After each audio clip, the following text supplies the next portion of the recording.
더운 날씨 가운데도 또 예배 자리에 오신 우리 모든 성도님들을 주님의 이름으로 환영하고 축복합니다. 우리 말씀 듣기 전에 우리 옆에 분들 그리고 앞뒤 분들하고 한번 인사 나누겠습니다. 오늘은요 이렇게 인사하겠습니다. 더위 조심하세요. 강건하세요. 이렇게 인사 나누겠습니다. 더위 조심하세요. 강건하세요.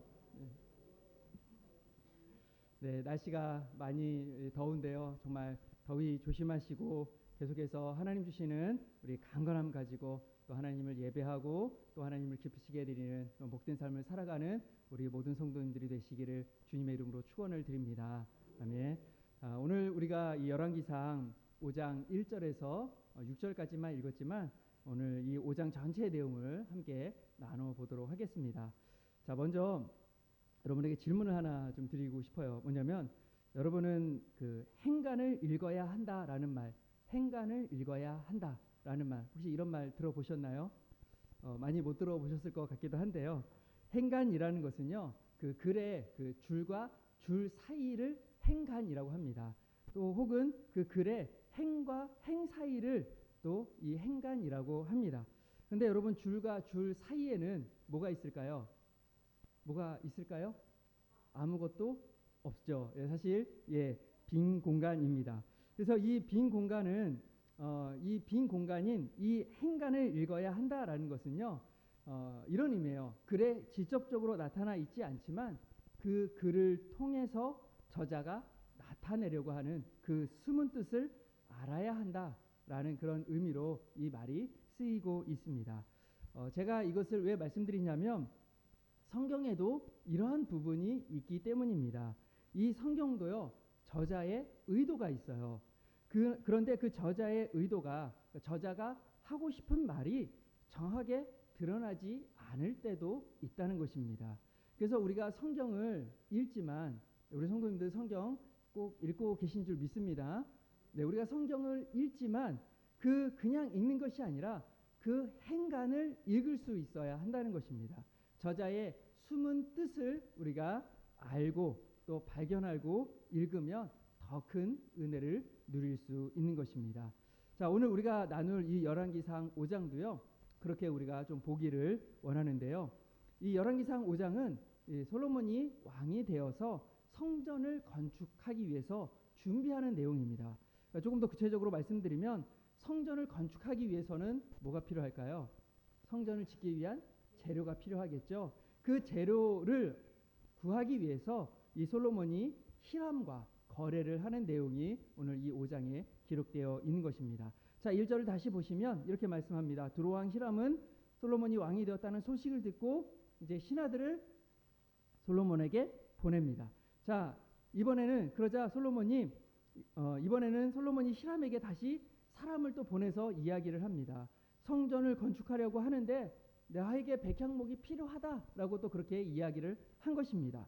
자, 또 우리 6절 같이 한번 읽어볼까요? 6절 같이 한번 읽어보겠습니다. 당신은 명령을 내려 나를 위하여 레바논에서 백향목을 베어내게 하소서. 내 종과 당신의 종이 함께할 것이요 또 내가 당신의 모든 말씀대로 당신의 종의 삭슬 당신에게 드리리이다. 당신도 알거니와 우리 중에는 시돈 사람처럼 벌목을 잘하는 자가 없나이다. 아멘. 6절을 보면 솔로몬이 이야기합니다. 나에게 백향목이 필요하기 때문에 종들을 보내서 함께 이 백향목을 베게 하겠습니다 라고 합니다. 그리고 또 당신의 종들에게 내가 필요한 임금도 내가 주겠습니다 라고 이야기를 했습니다. 자, 그러니까 히람이 이 말을 듣고 어떻게 했을까요? 자, 히람의 대답이 9절에 나와 있습니다. 자, 우리 9절도 같이 한번 읽어보겠습니다. 9절 있습니다. 내 종이 레바논에게서 바다로 운반하겠고 내가 그것을 바다에서 뗏목으로 엮어 당신이 지정하는 곳으로 보내고 거기서 그것을 풀리니 당신은 받으시고 내 원을 이루어 나의 궁정을 위하여 음식물을 주소서 하고. 아멘. 9절 보면 히람은 어떻게 대답을 합니까? 솔로몬의 그 종들이 오는 것을 은근히 거절을 하죠. 아니요, 우리 종들이 다 배서 당신 원하는 데까지 내가 다 보내주겠습니다. 그리고 돈을 주겠다고 하니까 뭐라고 해요? 돈이 아니라 우리 먹을 것을 음식물을 주십시오라고 그렇게 이야기를 하는 것입니다. 그리고 솔로몬이 그러자 솔로몬이 또 어떻게 했냐면 우리 11절 말씀을 같이 한번 더 읽어보겠습니다. 자, 11절도 같이 읽겠습니다. 솔로몬이 히람에게 그의 궁정의 음식물로 밀 2만 고르와 맑은 기름 20고르를 주고 해마다 그와 같이 주었더라. 아멘. 솔로몬은 히람에게 어떻게 했습니까? 그가 원하는 그 음식물을 주는데 음식물로 밀 2만 고르와 맑은 기름 20고르를 주고 또 해마다 그렇게 주었다라고 오늘 말씀해주고 있습니다. 자, 여러분 이 본문을 읽으시면 여러분 어떤가요? 이 본문을 그냥 얼핏 읽으면 이 이야기는 솔로몬과 히람이 그냥 백향목을 거래하는 내용이구나. 이 둘이 백향목을 이렇게 거래했구나 정도로 우리가 읽고 끝날 수 있지만 사실 이 이야기는요 단순히 그 백향목을 거래한 내용을 기록한 것이 아닙니다. 오히려 본문의 내용은요 사실 고도의 그 심리전이 담겨 있는 외교 문서와도 여러분 같습니다. 자, 본문을 다시 보시면 히람이 1절에 보시면 히람은 솔로몬에게 지금 사람을 보냅니다. 히람이 왜 솔로몬에게 사람을 보냈을까요? 그것은 솔로몬의 영향력이 점점 더 커지고 있었기 때문이죠. 우리가 앞에서 봤습니다. 솔로몬이 결혼했는데 누구와 결혼을 했죠? 애굽의 딸하고, 그렇죠? 애굽 왕의 딸하고 결혼을 했습니다. 그만큼 그때 제일 강대국의 그 왕의 딸을 부인으로 맞이할 정도로 솔로몬의 위상이 아주 높아지고 있었던 거죠. 그만큼 솔로몬의 또 영향력이 커지고 있었기 때문에 이 히람도 바로 솔로몬과 친분을 쌓고 또 외교 관계를 갖고자 지금 그 신하들을 보냈던 것입니다. 그러자 솔로몬은 이 히람의 종들이 왔다는 소식을 듣고 그들을 맞이한 다음에 또 히람에게 사람을 보내가지고 이야기를 하는 거죠.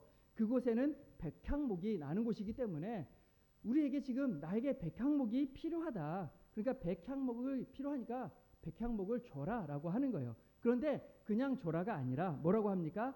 내가 사람을 보내가지고 백향목을 함께 베겠습니다. 또 종들에게 임금도 내가 주겠습니다 라고 합니다. 자, 여러분 솔로몬은 왜 백향목을 벨 사람을 보내겠다고 그렇게 했을까요? 그냥 읽으면 그냥 넘어갈 수 있지만 여러분 잘 생각해 보세요.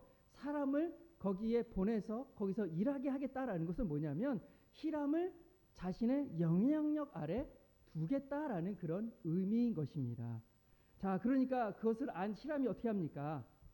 종들 보내지 마세요. 내가 다 배가지고 당신이 원하는 대로 그렇게 내가 다 보내주겠습니다 라고 또 그렇게 이야기하고 있는 것입니다. 그리고 삭스를 주겠다고 하니까 돈을 주겠다고 하니까 뭐라고 합니까? 임금을 주지 말고 뭘 달라고요? 먹을 걸 달라고 했어요. 자, 물론 그 지역이 그 농산물이 잘 안 나는 곳이라고 하더라고요. 그래서 농산물을 달라고 한 것도 있지만 한 번 더 생각해 보면 이런 의미인 것 같아요. 자, 여러분 생각해 보세요. 도끼를 든 수많은 사람들이 내 나라에 들어와요. 그리고 그들이 한순간에 돌이켜서 왕궁을 공격하게 된다면 여러분 어떨까요? 그리고 또 하나, 지금 히람의 종들에게 솔로몬이 직접 임금을 줘요. 그 삭스를 준다고 하면 지금 이 일하는 이 사람들이 누구의 종일까요? 히람의 종입니까? 솔로몬의 종입니까? 그렇죠? 솔로몬의 종이 되는 것입니다. 그러면 나중에 그들이 누구의 말을 듣게 될까요? 바로 솔로몬의 말을 듣게 되는 것입니다. 그래서 히람은 이런 것을 잘 알았기 때문에 또 그것을 거절하고 자신이 운반해 주겠다고 이야기하고 자신이 두루 그 음식물을 달라라고 그 품삯 대신 먹을 것을 달라고 그렇게 이야기를 했던 것입니다. 이처럼 이 본문의 내용은요, 이 두 왕 사이에 있었던 외교전을 지금 이야기해주고 있는 것입니다. 자, 그러면 우리가 또 하나 생각해 봐야겠죠. 그러면 성경이 왜 솔로몬과 이 히람 사이에 있었던 이런 일을 기록해 놓고 있는가 하는 거예요. 자, 이 이야기를 왜 기록해 놓고 있을까요? 그냥 단순히 우리에게 지식을 전달하기 위해서 이러한 일이 있었다 정도를 알려주기 위해서 여러분 이 사건을 기록해 놓고 있는 것일까요? 그렇지 않다는 것입니다. 그냥 이 본문을 읽으면 그냥 이런 일이 있었구나라고 끝나지만 우리가 맨 먼저 설교를 시작하면서 말씀드린 게 뭐죠? 행간을 읽어야 한다는 거죠. 그 행간을 보면 결국 이것을 통해서 우리에게 말씀해 주고 싶은 것이 있다는 것입니다. 자, 그것이 무엇인지 우리 12절 말씀입니다. 자, 우리 12절 말씀을 같이 읽겠습니다. 여호와께서 그의 말씀대로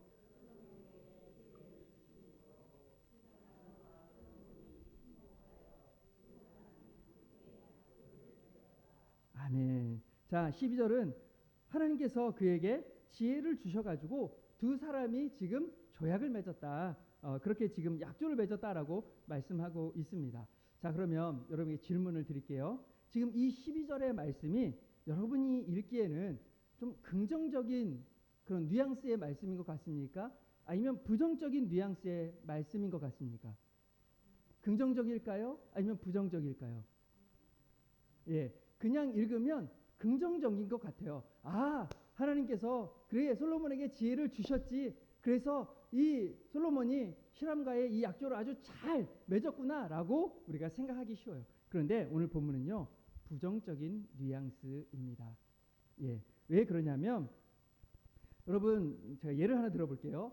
자, 우리가 누군가하고 이야기하다가 그 사람이 아주 잘난 체를 해요. 그러면 그 사람한테 그래 너 잘났다 잘났어 하면 여러분 이게 그 사람이 정말 잘나가지고 그 사람을 잘났다고 여러분 이게 칭찬하는 말인가요?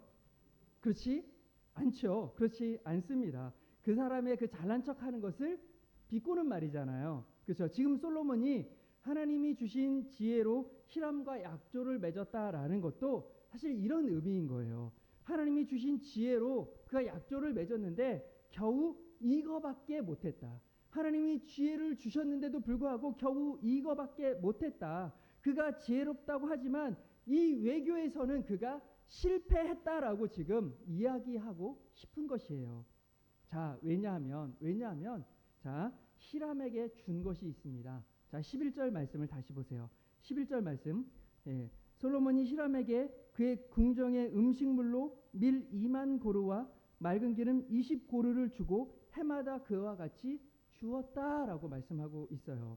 솔로몬이 지금 히람에게 계약을 맺으면서 내가 이 정도의 음식물을 줄게라고 했단 말이에요. 그런데 여러분 이 음식의 양이 어느 정도냐면 앞에서 봤던 솔로몬이 왕궁을 위하여 이스라엘 백성들에게 거두었던 것의 3분의 2에 해당하는 양입니다.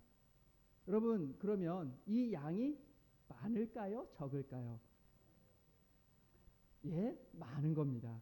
지난 시간에 우리가 봤지만 솔로몬이 그 왕궁에 쓸 것들을 채우기 위해서 한 달에 한 번씩 그 지역을 12지역으로 나누고 사람들을 파견해서 그 한 지역이 한 달 음식을 거둬들이도록 가지고 오도록 그렇게 했단 말이에요. 근데 그 양이 너무나도 많기 때문에 백성들이 힘들어했다라는 것을 지난 시간에 제가 말씀드렸잖아요.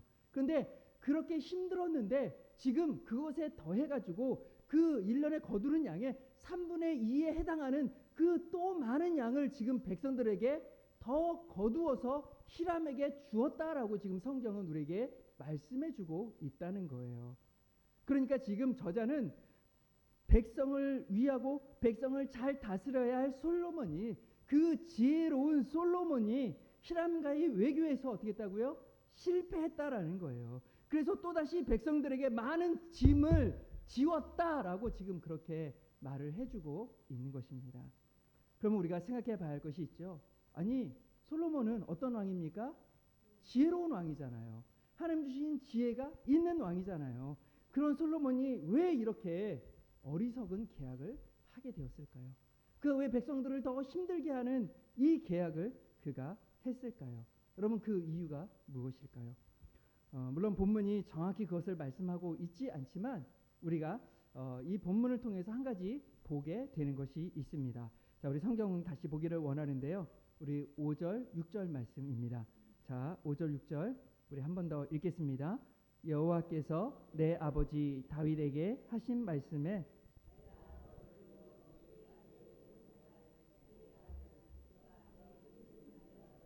성전을 건축하리라 하신 대로 내가 내 하나님 여호와의 이름을 위하여 성전을 건축하려 하오니 당신은 명령을 내려 나를 위하여 레바논에서 백향목을 베어내게 하소서. 네, 여기까지만 읽겠습니다.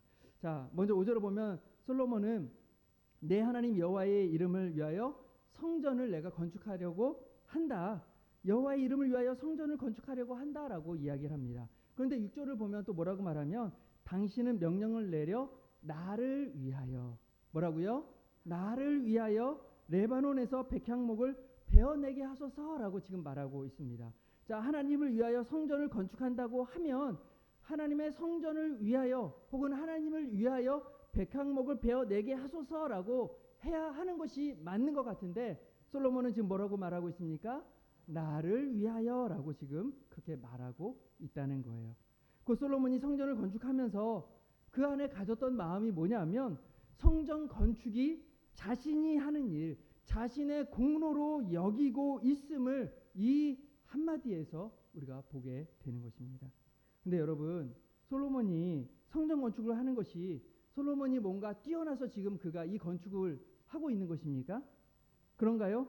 아니죠. 하나님께서 솔로몬을 그저 택해 주셨어요. 하나님께서 솔로몬을 택해 주셨고 그에게 많은 것을 주셨고 그에게 지혜도 주셨고 그가에게 하나님께서 부어 주셨기 때문에 여러분 그가 이 성전 건축을 할 수 있는 것입니다. 그런데 솔로몬은 성전 건축을 하면서 어떤 마음을 가졌다고요? 내가 하는 거라고, 내가 지금 이것을 하는 것이라고 자신의 공로로 여기며 지금 그것을 하고 있었다는 것입니다. 그래서 어떻게 했습니까? 잘못된 계약도 맺고 백성을 더 힘들게 하는 그런 왕이 되었다고 오늘 성경은 우리에게 말씀해주고 있는 것입니다. 그런데 오늘 이 본문의 말씀을 통해서 우리의 모습을 한번 돌아볼 수 있어야 합니다. 이런 솔로몬의 모습이요 바로 저와 여러분의 모습이 될 수도 있다는 것입니다. 우리도 봉사를 하고 또 섬기고 교회의 그 사역들을 감당할 때 여러분 처음 그 일들을 감당할 때 여러분 어떤 마음을 가지고 여러분 봉사하시고 교회를 섬기고 하셨습니까? 하나님께서 나 같은 자를 불러주셔서 귀한 일을 맡겨주셨다라는 그 마음 가지고 여러분 일들을 시작하시지 않으셨나요? 아, 하나님께서 드디어 나를 집사로 세우시고 나에게 이 귀한 직분을 주시고 아, 이 귀한 일들을 감당할 수 있게 해주셨구나. 여러분 그런 마음 가지고 일을 시작하지 않으셨습니까? 아, 하나님께서 부족한 나를 부르셔서 나를 찬양대에 앉혀주시고 아, 하나님 찬양할 수 있게 해주셨구나. 아침에 일찍 오는 게 조금 힘들지만 찬양할 수 있어서 감사하구나 라고 하면서 여러분 찬양대 서시지 않으셨나요? 그런데 여러분 정말 우리가 감사함으로 시작을 했지만 그런데 그 일들을 하다 보면 우리 안에 어떤 마음이 듭니까? 어느 순간 내가 했다라는 생각이 들어온다는 거죠. 그래서 뭔가를 이루었고 또 이렇게 주일을 감당하다 보면 열매도 있을 수 있고 뭔가 성과를 이룰 수 있습니다. 그런데 그러다 보면 그것을 누가 했다고 생각합니까? 내가 했다라는 거죠. 내가. 하나님이 은혜 주셔서 한 것인데 솔로몬과 같이 잘못 생각을 하는 거예요. 아, 내가 했구나. 내가 이렇게 해서 이런 일들을 했구나. 이런 열매들이 있구나라고 여러분 생각을 하는 거죠. 그래서 교만해지게 되는 것입니다.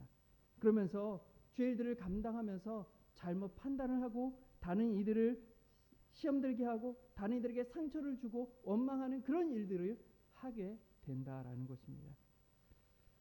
사랑하는 성도 여러분, 그렇기 때문에 우리가 솔로몬과 같이 잘못된 모습을 갖지 않기 위해서 우리가 이 하나님의 일들을 하면서 늘 가져야 할 마음들 또 늘 기억해야 할 말씀이 있습니다. 자, 우리 성경 한 권 같이 보기를 원하는데요. 앞에 있습니다. 우리 성경 우리 누가복음 17장 10절 말씀 우리 같이 읽겠습니다. 이와 같이 너희도 명령받은 것을 다 행한 후에 이르기를 우리는 무익한 종이라 우리가 하여야 할 일을 한 것뿐이라 할지니라. 아멘. 자, 그 밑에 고린도전서 3장 6절에서 7절도 가시겠습니다. 나는 심었고 아볼로는 물을 주었으되 오직 하나님께서 자라게 하셨나니 그런즉 심는 이나 물 주는 이는 아무것도 아니되 오직 자라게 하시는 이는 하나님뿐이니라. 아멘. 자, 우리가 늘 하나님 앞에서 또 주님의 몸된 교회를 섬기면서 우리가 가져야 할 마음이 무엇입니까? 내가 한 것이 아니라 하나님이 하셨다라는 마음입니다. 한번 따라해 보실까요? 내가 한 것이 아니라 하나님이 하셨다. 여러분 아멘이십니까? 여러분 하나님께서 나를 사용해 주셨고 하나님께서 나에게 능력을 주셨고 하나님께서 인도해 주셨기 때문에 우리가 이 일들을 맡은 바 일들을 감당해 올 수 있었는 줄 믿습니다. 여러분 이 마음을 여러분 계속해서 가지고 주의 일들을 감당해 나가기를 주님의 이름으로 축원을 드립니다.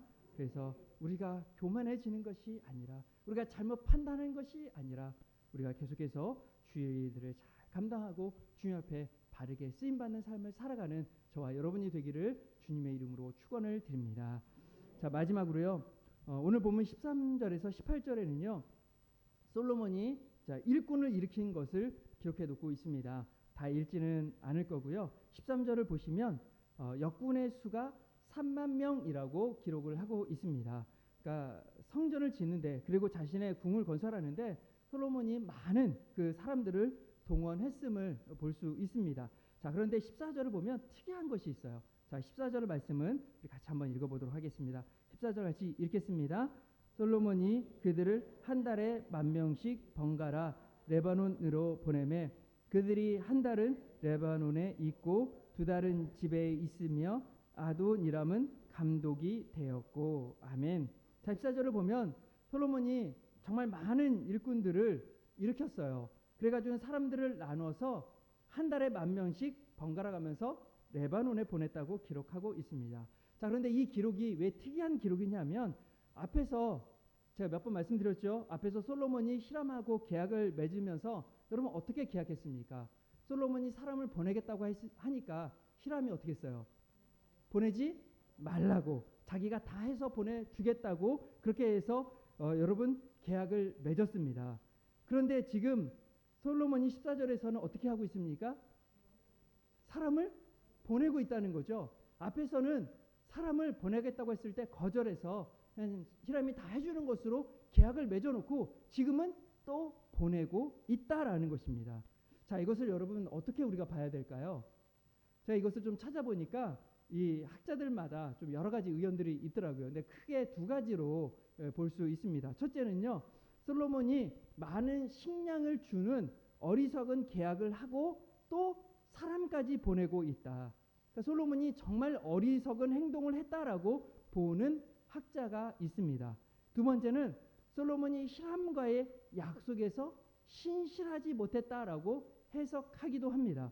자, 분명히 히람이 나무를 베어서 보내주겠다고 했고 그래서 음식을 주는 계약을 했는데 솔로몬은 어떻게 해요? 그 계약을 일방적으로 파기하는 거죠. 일방적으로 깨고 자신의 사람을 보내버린 것입니다.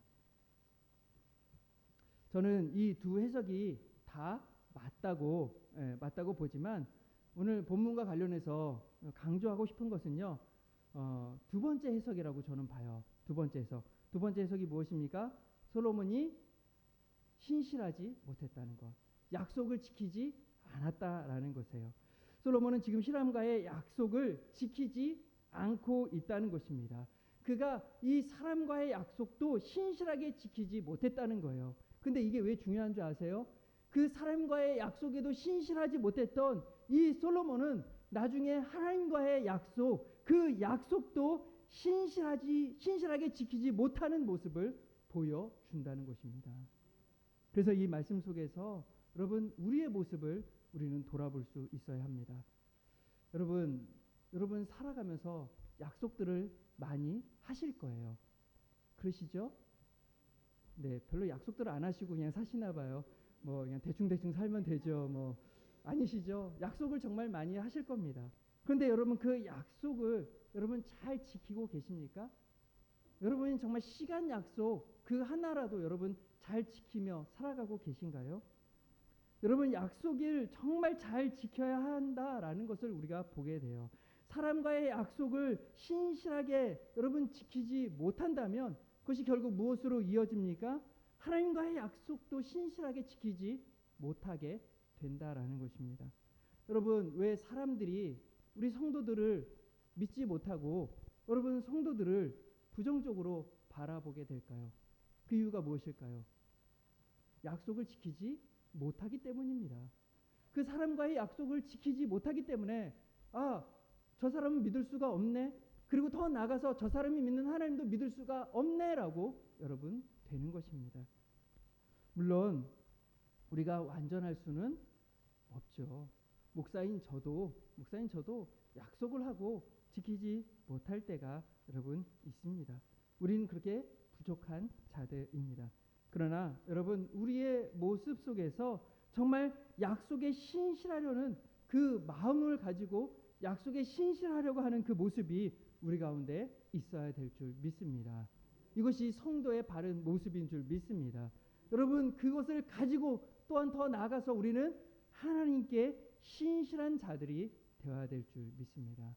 정말 하나님의 그 약속, 하나님과의 그 약속을 우리도 잘 지키려고 하는 자들이 되어야 하는 것입니다. 성도 여러분, 이 말씀 보면서 우리의 모습을 돌아보기를 원합니다. 나는 약속을 잘 지키는 사람인가? 나는 하나님과의 그 약속을 잘 지키고 있는 사람인가? 우리를 돌아보고 바라기는 우리가 사람에게도 신실하고 하나님께도 신실한 하나님의 백성들로 살아갈 수 있는 저와 여러분이 되기를 주님의 이름으로 축원을 드립니다. 아멘. 우리 시간 다 같이